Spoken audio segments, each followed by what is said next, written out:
Behind every undeniable brand are strategies most people never see. Until now. Each week, we're ripping open the playbooks of world-class innovators who've built massive communities from scratch. Real people, real results, real systems you can implement today. I'm Kendall LeJeune, and this is Tribe Tracks. Joining us on the show today is Kristen Hartnagel. As a founding member of a brand builders group, the force behind powerhouse personal brands like Lewis Howes and Marie Forleo, Kristen is about to pull back the curtain on what really drives explosive brand growth. With over 4,000 hours of brand strategy work and a track record of launching multiple 7- and 8-figure startups, she's the secret weapon behind New York Times bestselling authors and some of the highest paid speakers in the industry. As founder of Evolve Now Coaching, Kristen has an uncanny ability to help leaders break through their belief barriers and transform into unstoppable forces. Whether you're just starting your brand journey or ready to scale to new heights, today's episode is packed with insider strategies that most brand consultants won't share. When she's not transforming personal brands, you'll find her commanding stages as a keynote speaker or rocking out with her all-female band, The Six Pack. Please welcome Kristen Hartnagel. Kristen, thanks so much for joining us. How are you today? I am great. And Kendall, I am so happy to have the opportunity to talk with you again.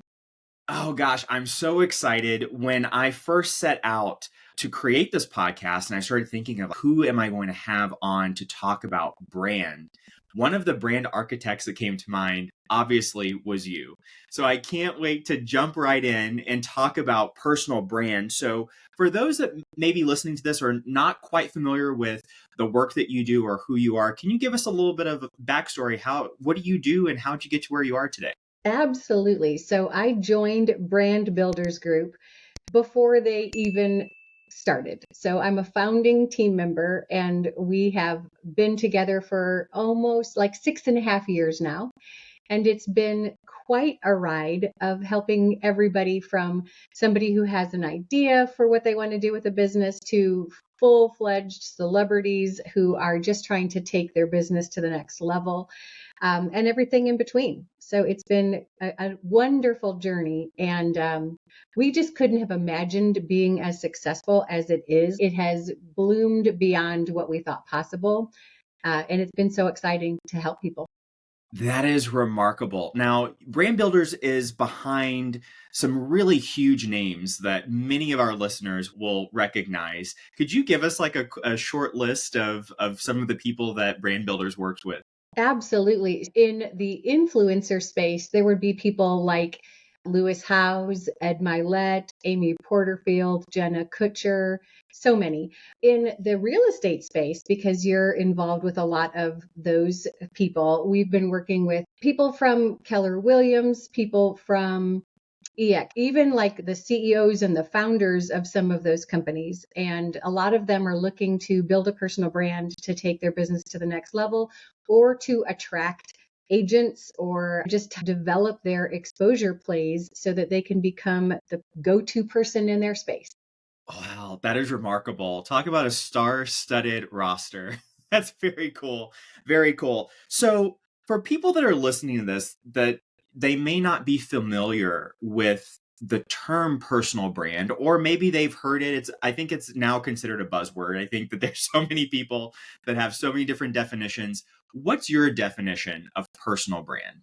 I love that you are asking this because you're right. About 10, 12 years ago, the notion of personal branding felt a little bit off-putting. It was like, isn't that just for the Kardashian wannabes who just want to make money from being who they are? And it's come a long way. It really is all about, to me, the definition of a personal brand is the formalization and the digitization of your reputation.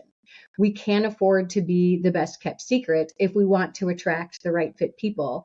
So it is, how do I get in front of the people who need to know that this is who I am and who I serve and how I do that? That's beautiful. And for those that may think a personal brand, isn't that just like colors and a logo and a website? What all encompasses what does personal brand encompass when you're talking about the digitization of a reputation? Yeah, so it is everything that is external facing that can only be created when you have internal clarity on your messaging.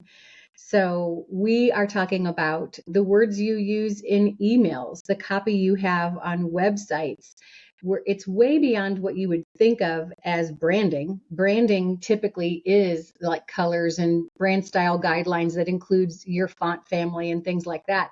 But because we're talking about who you are, we know we did this study called Trends in Personal Branding, and it revealed that people don't want to do business with companies anymore if they don't know anybody involved in the company. It's we used to do business with companies because the company had a reputation. But anymore, if we can't figure out who the leaders are or who some key players are, and if their values align with our values, then we're going to go with a company who is out there and vulnerable and who we can tell has values that align with our values. That is huge. That is huge. And let's just say someone has a company, they might be like a one man show or a one woman show, and they don't really have a ton of employees, and they might be thinking personal branding or branding in general. That's for the big guys. What would you say to that person? Gosh, I would say almost all of our clients are entrepreneurs, solopreneurs, CEOs of their businesses.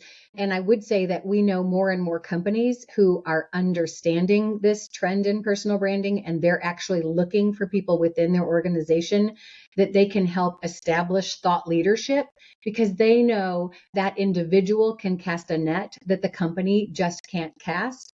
But if you're talking about why would an individual feel like a personal brand would be a fit for them, it's really a matter of how do people know about you? You're responsible for the results that you provide, but results times reach equals reputation.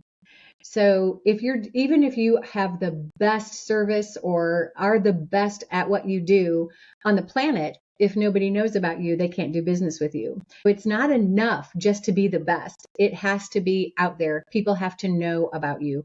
And what they know about you has to be something that resonates like an antenna and a frequency that they can tune into and feel, oh my gosh, you are my person. And if we're not doing that with intention, here's the thing about a reputation. You have one that is either being formed unintentionally or you are intentionally shaping what people think of when they think of you. Yeah. Oh, that is so good. That is so good. Now, one of the things that came up in my mind while you were walking us through that was I see lots of times people mixing up the term brand and marketing. So, can you talk a little bit about what is the difference in your mind between marketing and branding? Sure. So we always start with who are you being called to serve? I know Simon Sinek is famous for start with why, but Yeah. we really want to take a step back and start with who, because when it is clear who you're being called to serve, then you can figure out what problem do they have that you solve. And so we do a lot of work with clients to reduce that to the one word problem. So to answer your question, marketing is here I am, here's what I do, don't you want to work with me? And branding is like being that light on a lighthouse that is saying, here is who I am, to attract the people because the messaging syncs up. If we can't articulate the problem that you solve, if you're not good, if you can't answer the question, what problem do you solve? Then how are the people who are trying to figure out if they should work with you, how will they know that you're the right fit? So we want to work with clients to be able to articulate that in all of their external facing messaging. That's so good. That's so good. So, piggybacking on that a little bit, when you say start with who, I think that's beautiful.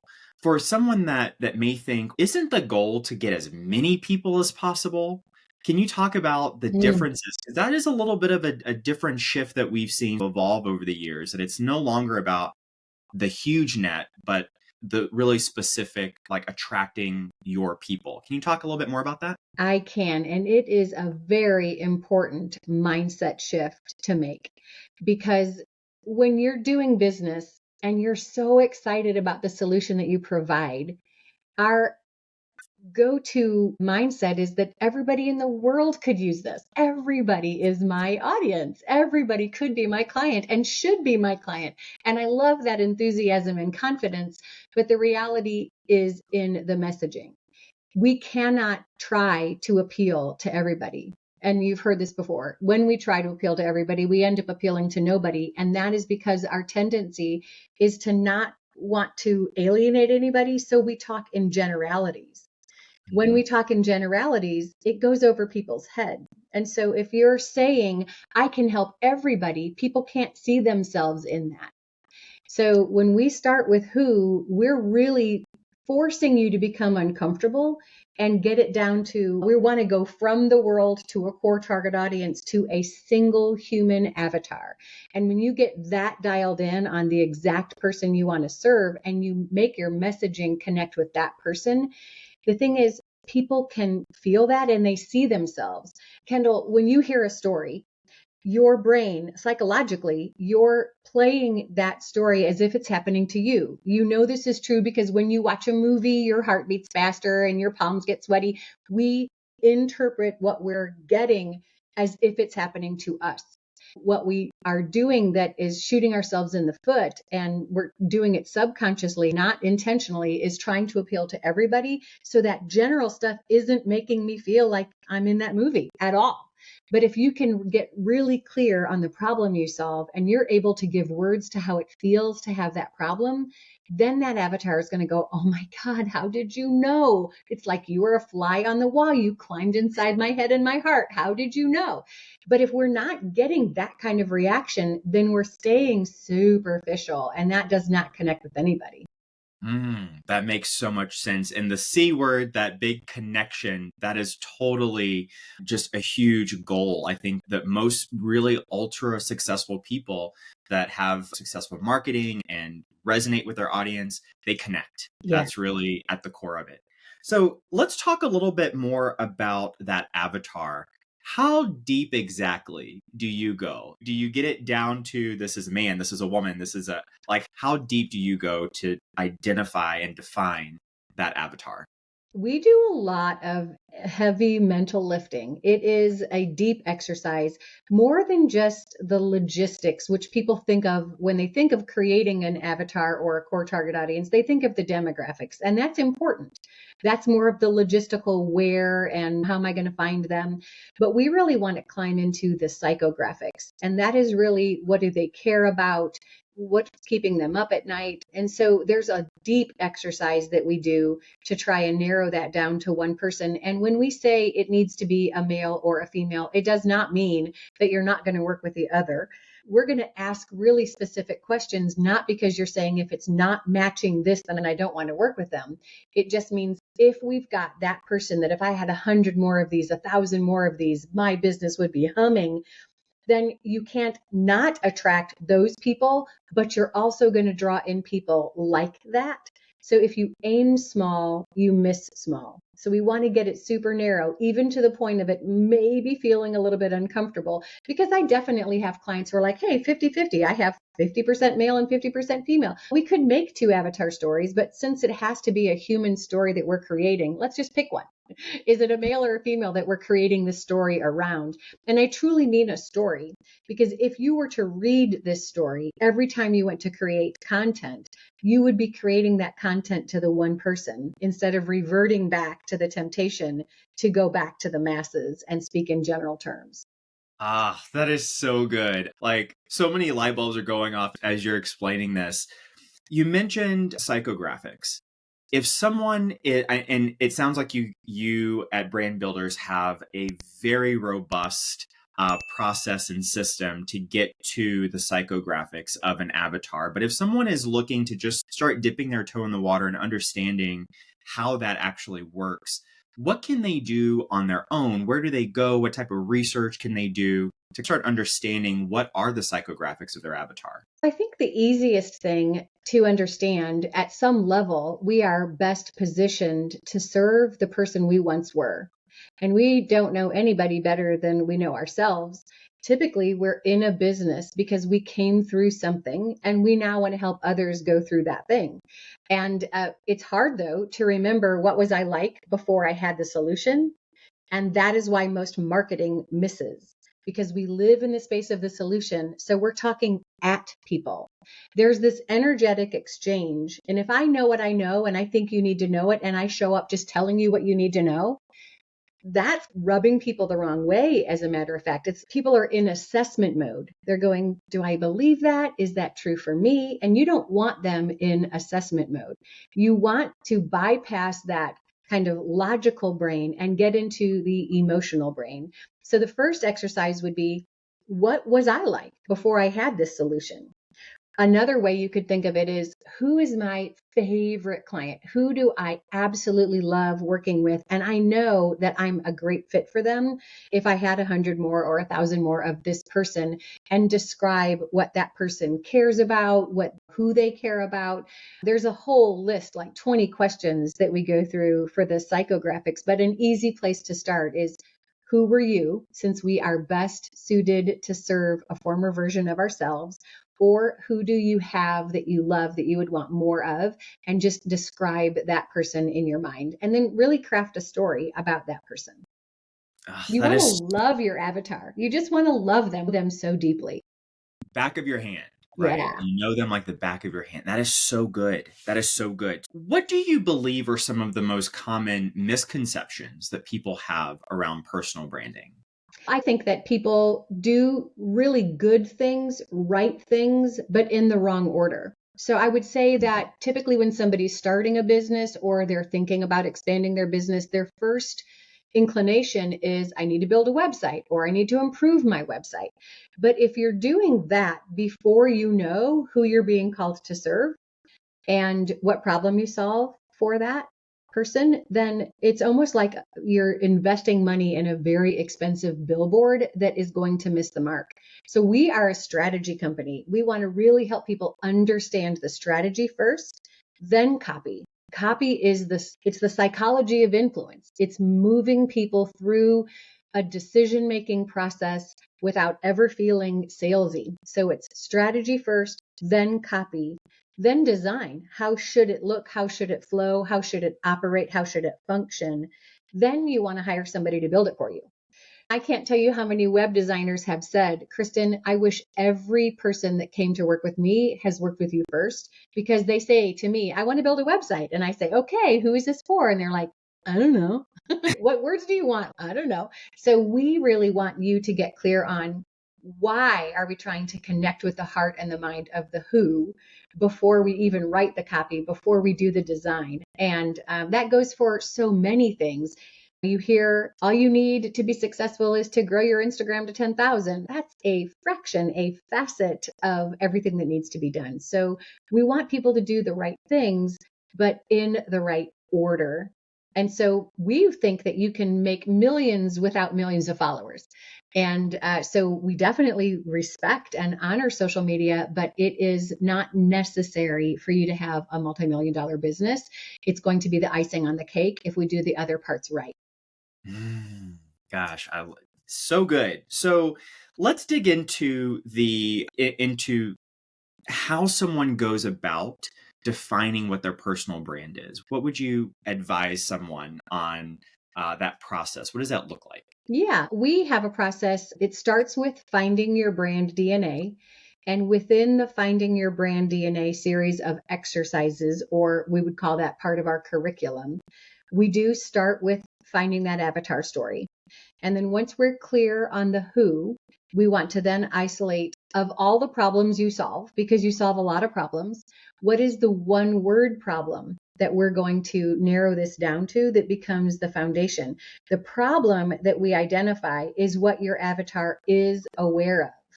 But what causes that problem is beyond their understanding. And so, have you ever heard that you can't sell something to somebody that you know they need if they don't know they need it?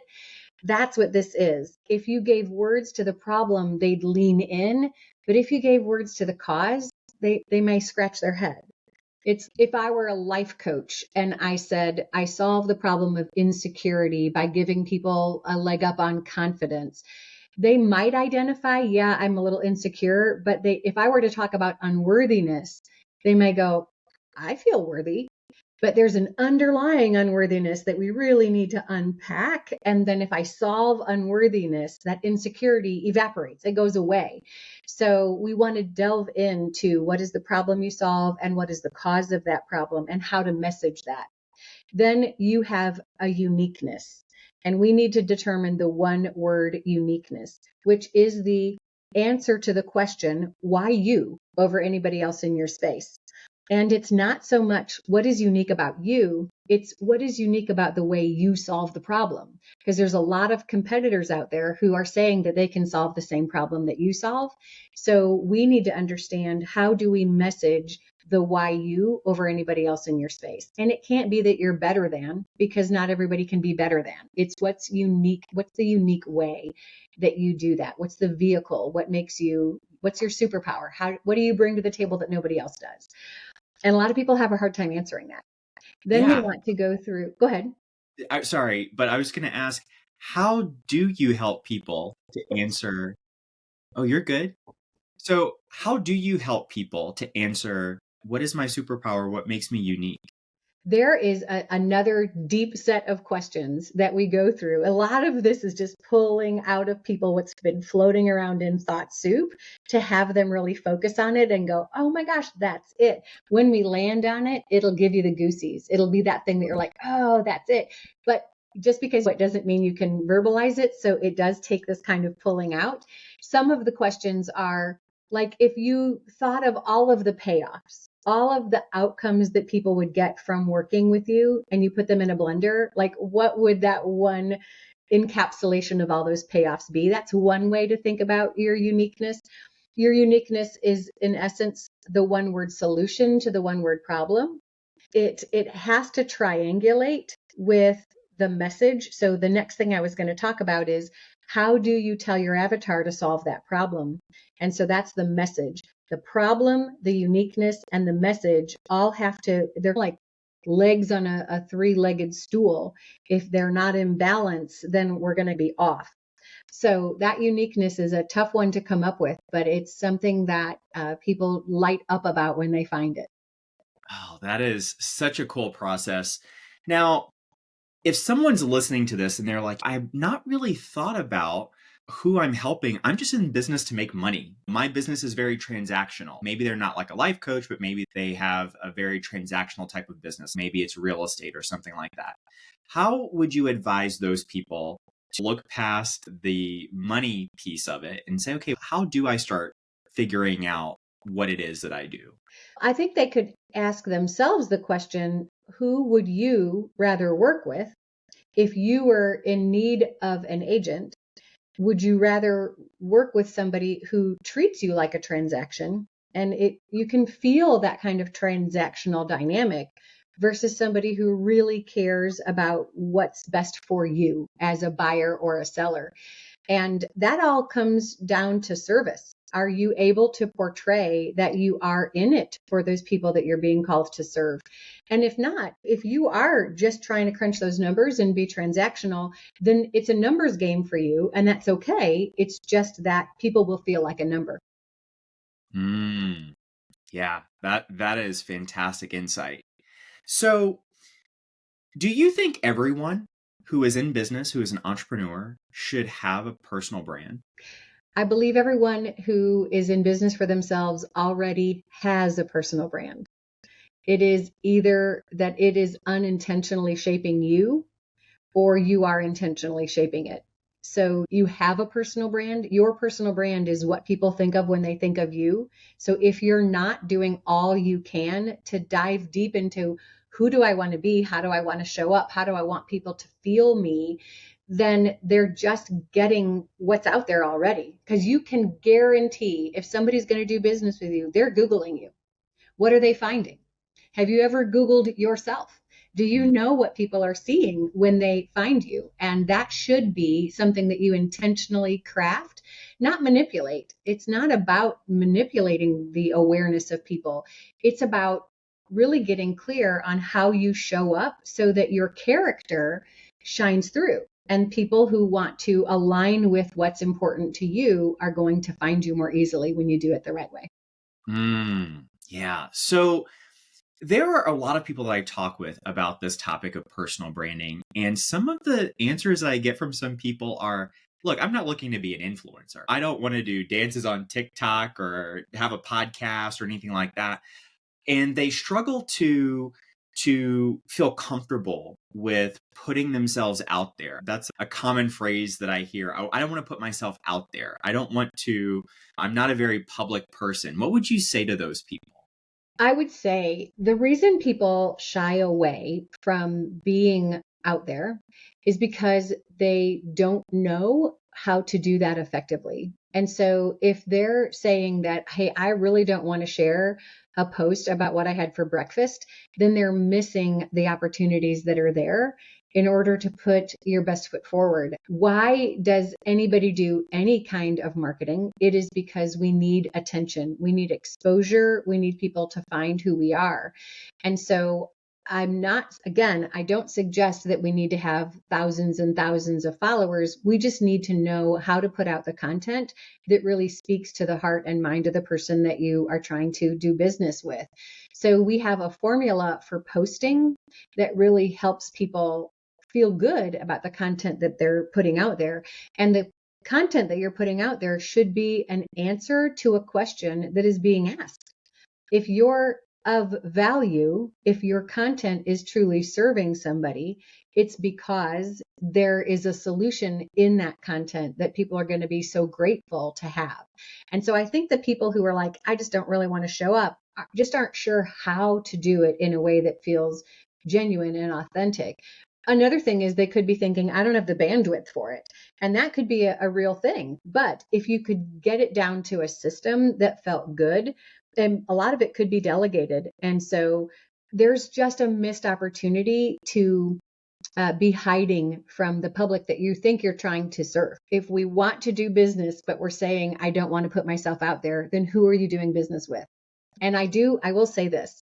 I have a lot of clients that are in that mindset that you're describing, and they do a lot of their business through referrals. And that's great. That means that they're doing good work and they're relying on referrals.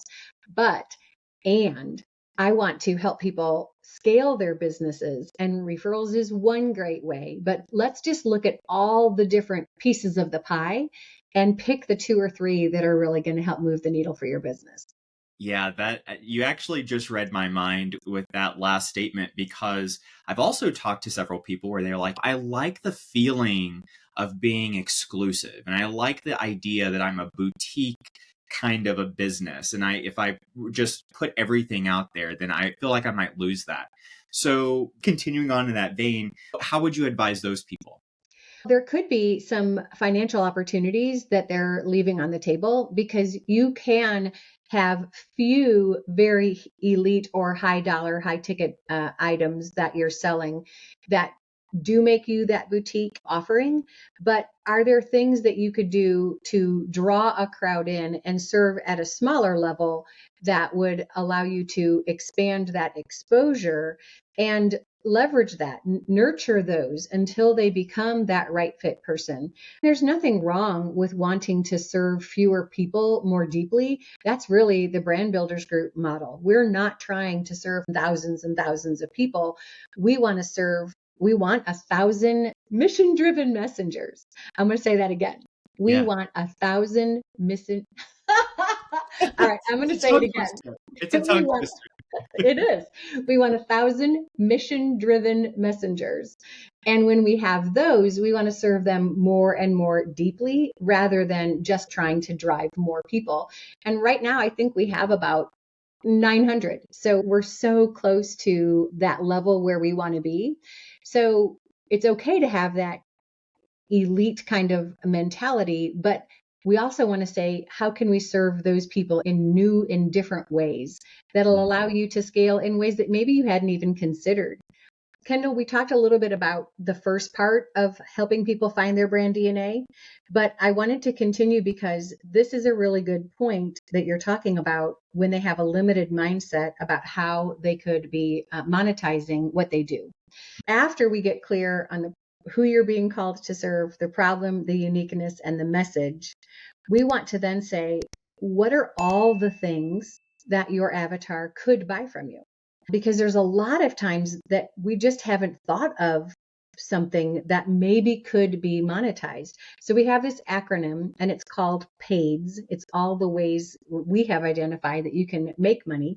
P stands for product, like a physical product. Do you have a book in you? Could you write a book or a journal? Or is there any merchandise? Is there anything physical?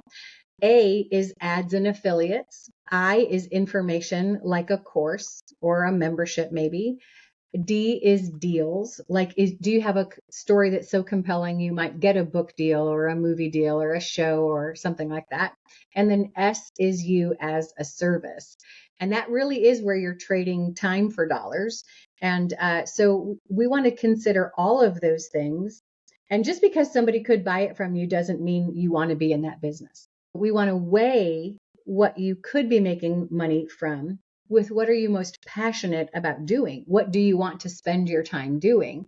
And identify 2 or 3 things. One is your primary business model, but what could a secondary business model be? What could some ancillary revenue streams be? But we want to get laser focused for the first 12 months because diluted focus leads to diluted results. But then we want the 2 to 5 year vision. So I would tell you that clients that come in that have, like maybe in the real estate industry, I have several real estate clients. One is writing a book. One is speaking on stages. They know that the exposure play is super important. One has a podcast. And even if they don't want to have a podcast of their own, we want to talk about how could you go on a podcast tour for exposure? What kind of questions would you want the host to ask that give you the platform to expose your own thought leadership? Your thought leadership is your uniqueness. It's about the problem you solve. You are establishing who you are and who you want to work with when you have that really dialed in. Oh, I love that. And it's funny because, again, you read my mind. I was about to jump to monetization. So let me ask, because I've heard this a lot as well. I've heard, Kendall, what's the ROI on building a brand, right? How do you go about answering that question? I would answer that well, breaking it down. If we're talking about an agent and we say, if getting super clear on who you're being called to serve and the problem you solve for that person, if your messaging attracted even one more of those, how much does that represent for you? And so building a personal brand would more than pay for itself. In the life of an agent, typically they make enough on one house that they could more than pay for their personal branding journey. So the ROI is that attraction factor over the long haul. You will be developing thought leadership. You will be known as the go-to person for this thing that you do in a unique way to solve the problem for people. And that intellectual property, your IP, you're going to develop the way you say things, your one-liners. Thought leadership is not necessarily saying something that hasn't been said before, but it's saying it in the Kendall version, right? How does Kendall say that? And so that's not easy. It's really, there's a process for, in fact, we have 6 formulas that we would want to conceptually what you want me to know, but let's crunch it through these 6 formulas to figure out if we can come up with a really pithy, catchy, memorable way to say that thing so that people are repeating you. And when people repeat you, they're out there like your foot soldiers. Yeah, yeah. Oh, that's so good. It just lights me up to hear this. So, talking about the thought leadership, because I think that's something that is a very tangible thing that not many people consider in terms of this is how I specifically explain this. And just the way that I'm saying this also is part of communicating who you are and what you do. So can you talk a little bit about, could you give us an example of one of the formulas for thought leadership? Absolutely. I'll take a little step back because, again, I think I said earlier that you know what, because you live in the space of the solution. And so our temptation is to just, I'm going to tell you what you need to know. And that is one directional energetically. People who are hearing that are in assessment mode. Do I believe that? Is that true for me? And we don't want people in assessment mode. So what we want to do with our content is to change somebody's life. We want them to behave in a way that they wouldn't have behaved if they hadn't heard my message. So the best way to change somebody's life is to get them to think about something in a new way and then to do something as a result of what you just helped them understand. So we want a formula for that is to tell a story, make a point, teach a framework, and inspire a behavior. So that's tell a story, make a point, teach a framework, and inspire a behavior. Imagine the difference energetically. If you're just telling me what you think I need to know, that feels adversarial. It's, again, that one directional energy. And that's what most people feel in a sales conversation. They have this little bit of a wall up. We've all had that, sorry for used car salespersons, but we've had that experience where we don't like to feel sold. We all want to buy, but we don't want to feel sold. And so we want to shift from that adversarial energy to more of an experiential energy. And so just like I talked about when you watch a movie and your heart rate increases and your palms get sweaty, when you tell a story, it's like we're on the same side of the table and we're watching a movie together. And you can't argue with a movie. So storytelling allows you to put me in my imagination where I'm putting myself into that story. And then you drop the point, that thing that you wanted me to know. And boom, it's like you slipped it in there. And I'm not in assessment mode. I'm more in entertainment mode. But you got that thing that you wanted me to understand in there. And that led me to my own aha moment. There is nothing more rewarding than when you lead somebody to their own aha moment instead of clubbing them over the head with it. That's the difference between marketing and really connecting. So that formula is one way to do that. But when it comes to the point that you're trying to make, we want to ask, can it be said in a way that is either rhythmic or alliterative? Can it be inverse construction, parallel construction? Can it just be a linear line of thinking, or could it be a metaphor? I'll give you an example. I don't know if your listeners know, but one of the founders of Brand Builders Group is Rory Vaden. He is a New York Times bestselling author. His first book was Take the Stairs. And one of his runaway intellectual property one-liners is the quote, "Success is never owned, it's merely rented, but the rent is due every day." Now, So good. that didn't just come out of his mind. He was thinking, I know that people need discipline. I know that people get tired of doing the hard thing, and I want to encourage them to do the hard thing. So once I get from my client the conceptual thing that they want me to know, then I work with them on how can we say that in a way that is super catchy and pithy. And so he worked through those 6 pillar point formulas to come up with that one I and all the love others. it. That's so cool. That is so cool. It creates this more concrete process. I think that so many people think that something like that particular quote is just, it just drops from the sky, or it's just a brilliant idea. And it's, oh, that's a great idea. Let's put it on a t-shirt. But there's a process and a formula that it makes it attainable and achievable and repeatable for everyone, which is so cool. I think that is the beauty of the way we do business. And I'm going to break it down in a little bit of a story.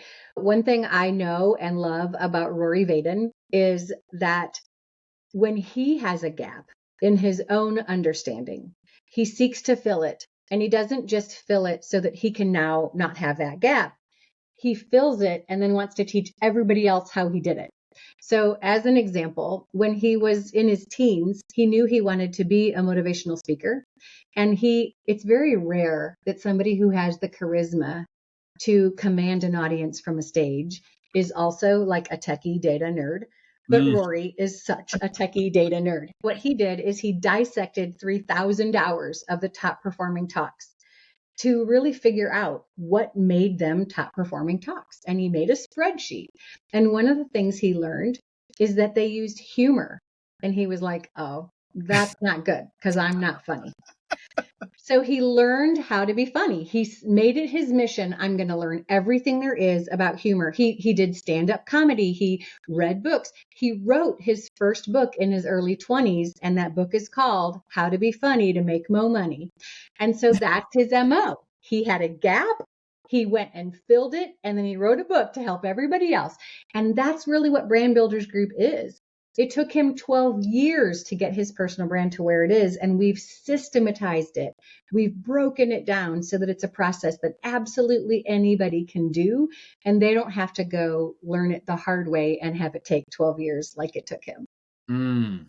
That is music to my ears. I am such a fan of systems and processes and all of the things, especially when it's something that delivers what could feel like very abstract or difficult concepts. That's magic to me. I think that is so cool. That is so cool. People don't really, it's counterintuitive to think that something that is conceptual and maybe even ethereal can be systematized, but that's really what we've done is we've systematized almost all of that thing that really is hard to pinpoint. That's so good. I'm nerding out right now. So so hard. So can you talk a little bit about what would you consider to be the hallmarks of a really successful personal brand? Not only are they clear on their thought leadership, but they have a strategy for gaining exposure. And so not everybody who's building a personal brand wants to be a speaker on a stage. Not everybody wants to write a book. Not everybody wants to host a podcast. But which is the avenue that is going to be the best fit for you to gain that exposure? Social media is one way, but we know that getting in front of people is the thing that drives the business. People want to do business with you when they've heard you, when they've seen you. And so gaining exposure, just being out there, spreading your wisdom, that's the best attraction factor there is. So what are your exposure plays? What makes the most sense to you? Once you've dialed in that content, you're clear on your thought leadership. Does it make sense to either host a podcast or go on a podcast tour, get on stages or speak for free? Just do webinars, do the things that kind of let people in on what it is you know. Or is it to write a book?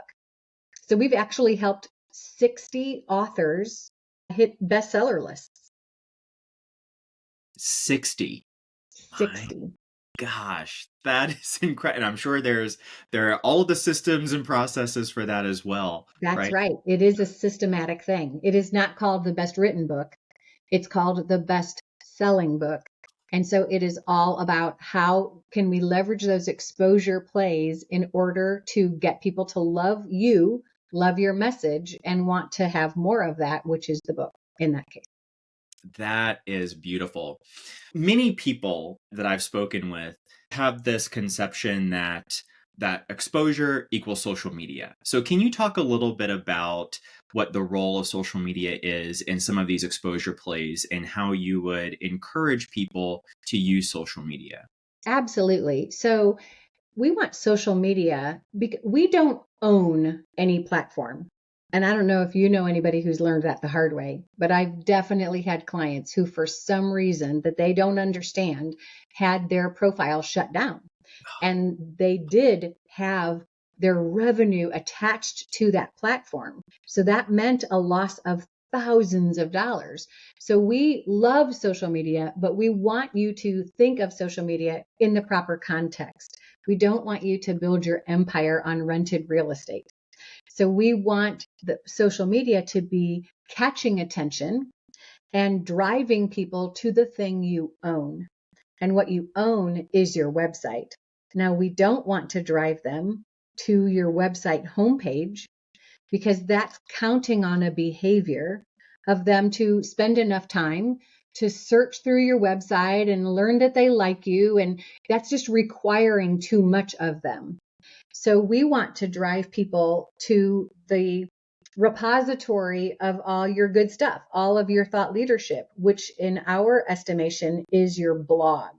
Now, a lot of people go, wait a minute, I'm not a writer. Are you telling me I have to become a writer? You do not need to be a writer. Here's one way you could do it.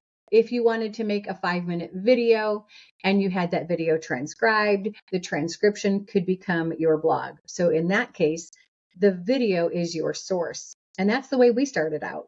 But now our podcast is our source. So we'll do a podcast episode like you're doing now. We would have that podcast transcribed, edited to have the best nuggets in a blog format. Our podcast page on Brand Builders Group is written so that the transcription is there, but social media teased that content, drove people to that thing that we own. And now that they're there, we have lead magnets and funnels. Let's talk about the ideal customer journey. You want somebody out there to be attracted to the content that you put out in your social media, and a percentage of that are going to want more. What is the more? Your blog. Like, oh my gosh, that was a great nugget. A percentage wants more. What's the more? The full length article in your blog. A percentage of the traffic that reads that is going to want more. What is the more? That's a lead magnet or a funnel that gets them into your ecosystem. Now you control that relationship. Data shows that it takes 7 touches to establish trust. So if you're hoping that people are going to find you on social media, you don't really know if they have or not. You don't really know if they've hit your website or not. So you are not in control of that customer journey. But as soon as they opt in, as soon as you have something so compelling, that percentage that wants more is getting the more, you control that relationship. Those emails that you put out with more thought leadership and offers and things that you wanted to call their attention to, those are eventually a percentage of those will convert into clients. So that's the long game of how. Now you can make money on social media just by driving those people to a free call with you. But the long game is to get to amass a group of people who want more of you. And then that value that you provide eventually converts. Oh, that's so good. It's so good. Can you talk a little bit, because we were just talking about content, can you talk a little bit about content licensing and what role that plays in personal brands and how you can monetize? Yeah. So as a matter of fact, we have of the 14 different topics that we teach our clients through. Finding your brand DNA is only one of them. There's also captivating content, world-class presentation craft, podcast power as a few examples. But finding your brand DNA is actually licensable. We have found that there are so many people who are saying, hey, it would help the people that I'm serving if they knew the problem that they solve, if they knew who their avatar is. So if you have content that people are thinking, man, if I could teach this to my clients, that would be something that would help me go further, faster. That would be something that would help me serve them in a deeper way. And so you give people the opportunity to learn it and then offer it to their people for a fee. And so we have that for our Finding Your Brand DNA. Wow, that's next level. That's really good stuff. That is really good stuff. I love it. Which speaks directly to the point why thought leadership is so important, because it sounds like that's where a lot of this licensed content can live, is in that thought leadership, and it comes from that. Absolutely. Yeah. So whether people want to have a course or whether they want to just provide free content in a blog or in their social media, the way you say what you say, the way you're providing value, that really is what sets you apart. That's fantastic. Now, you have worked with so many successful entrepreneurs. What are some of the patterns that you've seen the most successful when it comes to growth and building an audience and building a brand, cultivating a tribe? What are some of the patterns that you've seen those people display and go through? I think most of what I see are the ingredients for success in building a personal brand is how coachable are you? How much bandwidth do you have to be able to execute on the ideas and the strategies that we're talking about. And that's because there's so many things that we could be doing. There's an infinite number of things that we could be doing. And part of the biggest reason people have success is because they know how to say no to the things that aren't the most significant thing in their journey. So we want to help people get super clear what they should be saying yes to and what they should be saying no to. I'm not sure if I'm answering your question directly. Ask it in another way. What are some of the most common steps that you see people that have grown very successfully? Yeah, so I'll give you that answer in a story. One of my favorite clients was a divorce attorney, is a divorce attorney. And so she came to Brand Builders Group because she wanted to reduce the number of people she had to work with directly, but be the rainmaker and be the reason that people heard about her firm and driving more work to the attorneys that she had at her practice. So she was overworked because she was doing so much of the work herself. So she dove in and worked on building a personal brand. She created a course. She launched a podcast. And within 90 days, she built her social media platform. I think she started at 90 and got it to 11,000 in 90 days. And that was because she had the bandwidth to dedicate to that. Now, that was a lot of different things she was putting into play. If you don't have the bandwidth to be able to really focus on moving the needle, then we would want to scale back and work on one thing at a time. The biggest thing was she renamed her law firm, and I helped her come up with this title. I'm so excited about it. Imagine a divorce attorney whose podcast is called Happy Even After. Ooh, Yeah, I want to be happy after a divorce, don't you? of So course. happy even after. And she actually renamed her law firm from Bauer Family Law to the Happy Even After Family Law, created the D course for her whole thing is about wanting to make sure that if you're going to go through a divorce, you're not being taught and told by your attorneys to go for the jugular because you're going to have the rest of your life with this person, even though you think the divorce is ending it, especially if you have children. So, how can you do that amiably? And so, her course was to just help people think through that before they went all in and either felt victimized or felt like they were the perpetrator of trying to get everything they could get. So imagine coming up with something that walked people through that in a course instead of having to be on the phone delivering that yourself. So that was one thing that really helped her with her business. And then her podcast helped her gain exposure. And then what she did formulaically on her content for social media is what really drove that. It was starting with the problem she solved. If you could imagine coming up with 52 questions that your avatar would ask, every question implies a problem or you wouldn't have the question. So start with questions and then start answering each of those questions over the course of a year, because if you did it for 52 questions, that's a different question every single week.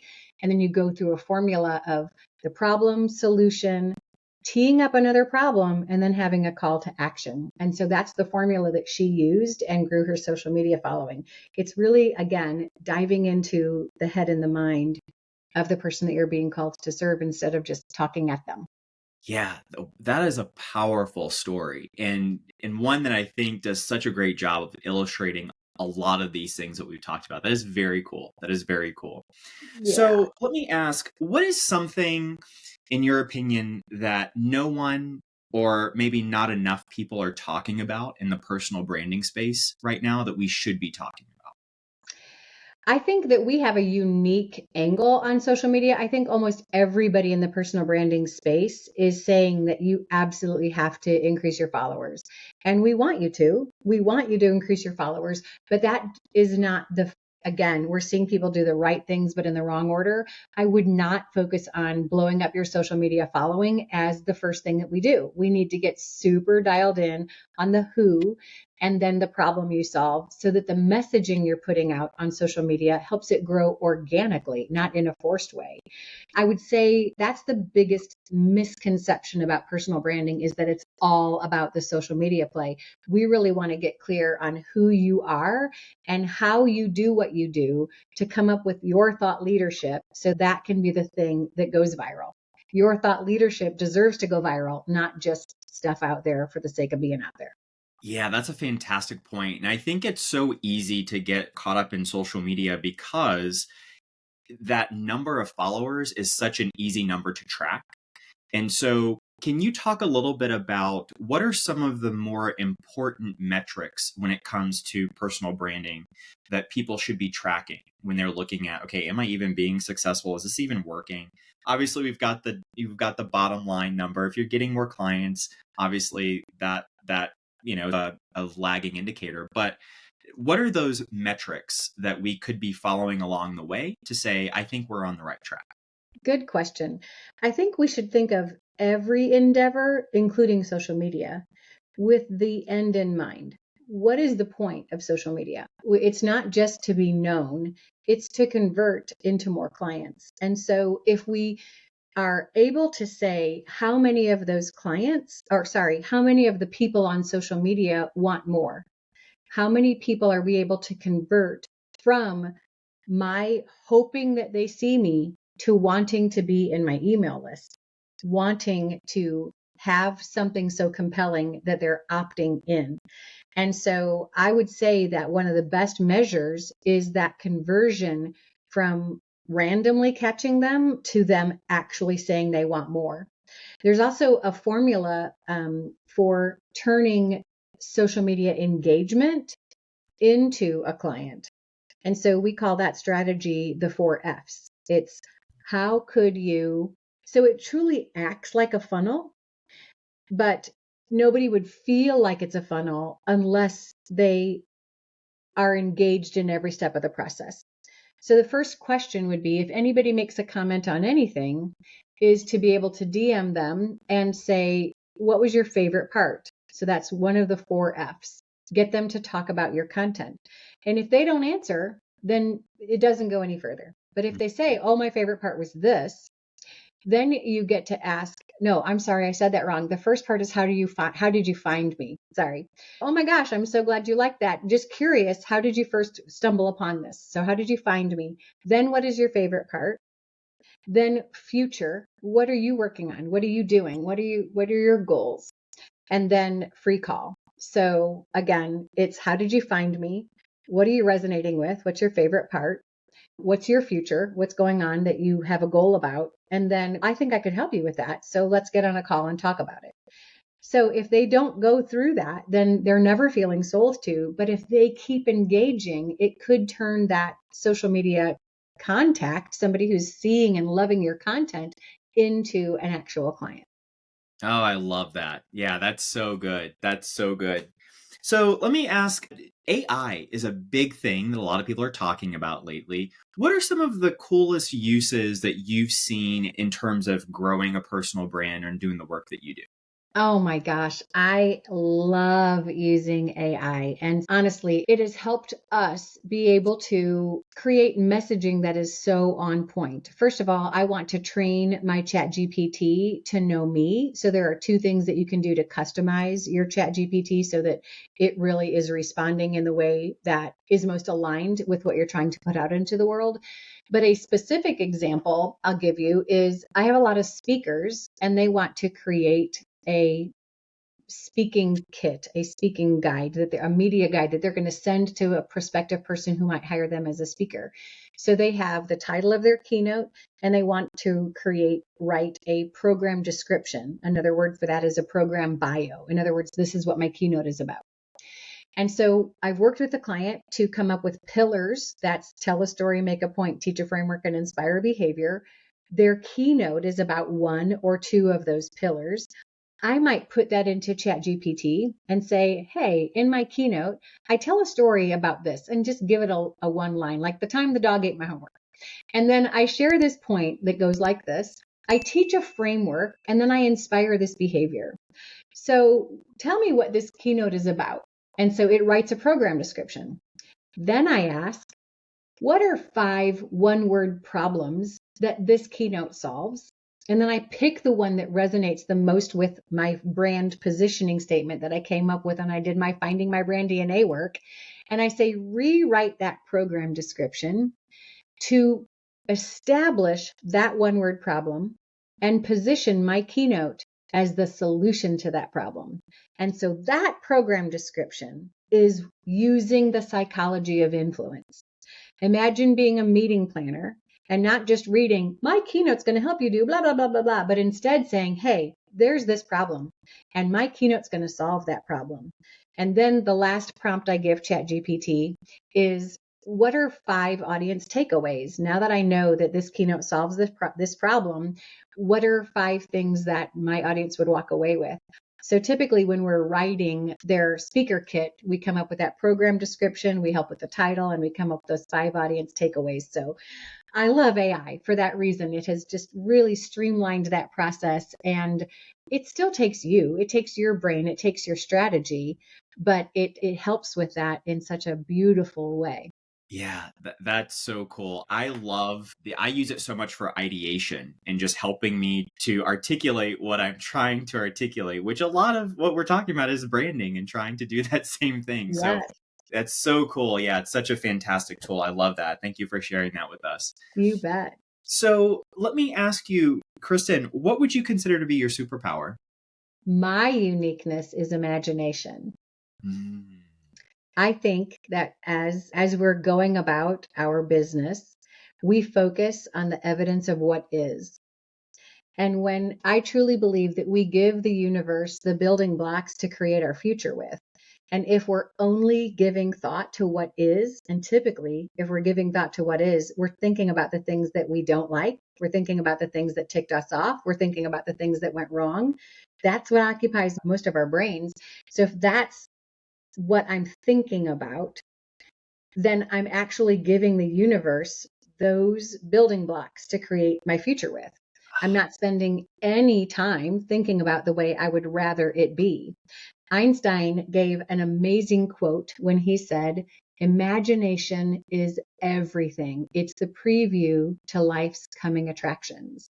So why not level the playing field and create a practice where you're imagining what could be, because that's giving the universe the building blocks of more of what you really want. Ah, that, by the way, is a topic that I think we could have a whole other podcast episode on because it's one of my favorites and it's so important. I think it's so powerful, but that's a beautiful way to sum that up. Gosh. I hope we do get that second chance, because outside of Brand Builders Group, I have my own personal brand, and it is one-on-one coaching to help people understand their limitations and learn how to retrain their mind in order to break through those. Oh my gosh. I'm going to take that as we have a standing appointment. We are going to have another episode about that because I have to hear all of the things. A very good friend of mine, she and I are total nerds when it comes to quantum leaping and building out manifestation and things like that. And so I would love to visit with you about that. I'm Let's geeking do out it. about that too. So that's so good. Let me ask you, what's your definition of success, Kristen? Oh my gosh. To me, the definition of success is self-love. The ability to love myself is the degree to which I can experience happiness and joy. And typically, what holds us back from that self love is a projection, it's judgment of others. Because every time we judge others, we're missing the opportunity to see that thing that's pushing my buttons is actually a mirror. And if I didn't have a pushable button, I would not be upset. So everything that pushes your buttons is like an opportunity to learn and grow. So success is when you have fewer buttons, when you're so in love with who you are that you just aren't shakable. That is powerful. That is powerful. Oh, that there's a whole lot of unpacking to do in that, but my gosh, that's so good. That is so good. And let me ask you this. If you could go back and teach yourself 3 pieces of advice when you were just starting out on your journey to become the person you are today, what would they be? I'm going to share with you something that someone asked my mom a question. My sister, my mom, and I were at outside at a restaurant or something, and whenever we got together, we would just laugh with wild abandon. And people would be looking at us like, how are they bubbling so much joy? And a woman came up to her and said, I love witnessing the relationship that you have with your daughters. And it brings me joy, but at the same time, it brings me pain because I don't have that kind of relationship with my daughter. And I just wanted to know, how did you do this? And she thought, and she said, I try and practice this. Let everything I think, let everything I say, let everything I do be out of love. And I learned that at an early age. So I do look back at that little girl me, and I'm thankful for that lesson. But you asked for three. Another thing that I would tell my younger self is don't be so hung up on the shoulds, because when you're in your zone, when you're in your element, doors open for you. So if you understand about manifestation and taking quantum leaps, what I wish my younger self knew is that the more you're caught up in the shoulds, the less you're honoring the natural flow of what your soul is being called to do. Just there are no shoulds. Just go with what you're being shown and led to do. And I think that it would be back to love everything and everybody, because there is life in everything and it deserves to be honored. So honor the consciousness of everything. And it'll just, that living in gratitude changes everything. So I think I've been a person who knows how to do that, but wouldn't it be cool to tell my little girl self that? Like, just don't let anybody bum you out. Just stay in gratitude. That would be a great lesson to learn earlier. Oh, that is beautiful. Absolutely. I cannot tell you how much I love that. That's incredible. Good. So can you tell us what's the thing that brings you the most passion, or what's the next goal that you'd like to achieve at this point in your life? Oh my gosh. So I challenged myself to apply for a TED Talk. And so I haven't yet submitted an application, but I have somebody who is actually a brand builder group strategist who used to work for TED Talk of Seattle. And then she worked with Microsoft, helping a lot of their leaders get TED Talks. So she and I are going to work closely together to try and get me out of my own fear of putting myself out there and do a little bit more of that. That is remarkable. I look forward to hearing that TED Talk. Thank Everyone you. who gets a chance to hear that, they are very lucky, because my gosh, just this time that we spent together has been so fantastic, and it's just filled me up so much. And so I want to thank you for taking the time and sharing with us today. Thank you so much, too. Hey, I have one more thing to share because it's outside of the box. But it just hit me when you said that. What was one goal? I'm in an all female rock and roll band. And so that's my outlet for my Yes. joys, just to get out there and sing. And one of our videos went viral. It's got a million point five views. No, 1.5 million views. Let me say it. And so we should put that in the show notes too, because I think people would get a kick out of seeing it. Absolutely. I can't wait to see that. That is so cool. Again, another topic that we've got to talk about. I'm a big music person. That was what I did in my former life. I taught high school band, and I'm a musician, and I do all of those things. So we definitely have to chat about that. Let I me didn't ask you. know that. Yeah, Awesome. we've got lots of stuff to chat about, Kristen, you and I. We So do. final question for you. First, I just want to thank you for being so generous with your time and with your information and experience. How can we give back to you right now? What types of connections or resources are you currently looking for? I would say that if what we talked about resonates with your listeners at all, they might be curious as to whether personal branding could be a fit for them or not. And so I would offer a free brand strategy session. So they could go to www.freebrandcall.com/KH for that Kristen Hartnagel. And then they could have a call and just explore. So that would be my gift to you. And it's just been such a joy to spend time with you again, Kendall. Likewise, we'll definitely put that link in the show notes as well. Thank you for being so generous and just leading with value. But yes, thank you so much, Kristen. This has been an absolute pleasure. My pleasure too. Excellent. We will definitely have you back on and talk about all things manifestation and rock bands and all of the things. Good. So thank you so much. We'll catch you in the next one. Take care. Thanks, Kendall. Bye. Bye-bye. Hey there, brand fan. If these insider strategies on building influence and cultivating real community got your wheels turning, like and subscribe for more conversations that cut through the noise and get to what really works. And if you're ready to turn these insights into action, head over to onlybrandfans.com to unlock the next level. Until next time, build something they can't ignore.